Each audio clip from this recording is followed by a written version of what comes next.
Voter উপস্থিতি হচ্ছে সকালবেলা, তো মানুষ আসতেছে ভোট কেন্দ্রে, সে ভোটার উপস্থিতি ভালোই হবে। আর পরিবেশটা হলো যেহেতু আমরা সবাই আমাদের দলের প্রার্থী, এর মধ্যে আমাদের কিছু যারা আমাদের প্রতিপক্ষ তারা এখানে প্রভাব বিস্তার করার চেষ্টা করছে। হ্যাঁ, মানুষরা মানুষ ভোট দিতেছে। আর কোনো ঝামেলা নেই, আশা করি কোনো ঝামেলা হবে না। সবাই শান্তিপূর্ণভাবে নির্বাচন চায় আর শান্তিপূর্ণভাবে হবে। তবে এই সত্য আর মিথ্যা আছে, তো যে এইভাবে নিয়ে যাবে ওইভাবে নিয়ে যাবে।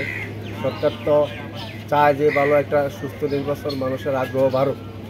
আর এই সময় এই পরিস্থিতি যেহেতু জামাত আর বিএনপি নাই, এর তো সুস্থ নির্বাচন 100% হবে।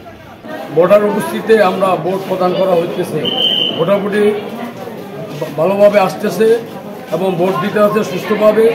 আমাদের সেন্টারে কোনো ঝামেলা নাই, আমাদের সুস্থ ভোট হইতেছে।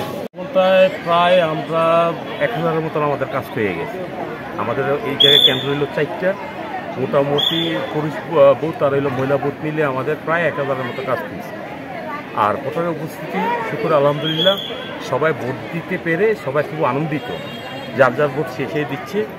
আর আমরা সকলে মোটামুটি আনন্দ পাইতেছি যে দেখেন আপনারা চারিদিকে তাকায় হয়তো দেখবেন যে মা বোন যারা আছে সবাই তাদের পাক শাক বন্ধ করে নিজের উদ্দিকে তারা ভোট দিতে আসছে কেন্দ্রে, খুব সুন্দরভাবে ইজিলিভাবে তারা ভোট দিচ্ছে আনন্দ সহকারে।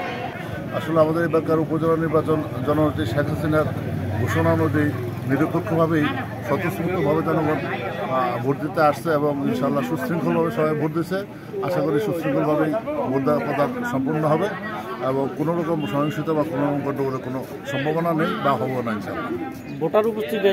ভোটার উপস্থিতি আমার মনে হয় যে সংসদ নির্বাচনের চেয়েও একটু বেশি হবে। এত স্বতঃস্ফূর্ততা দেখে আমরা সন্তুষ্ট। নেত্রীর নিরপেক্ষ ঘোষণায় ভোটার একটু উজ্জীবিত হয়ে ভোটার সংখ্যা বাড়তে থাকছে ইনশাআল্লাহ।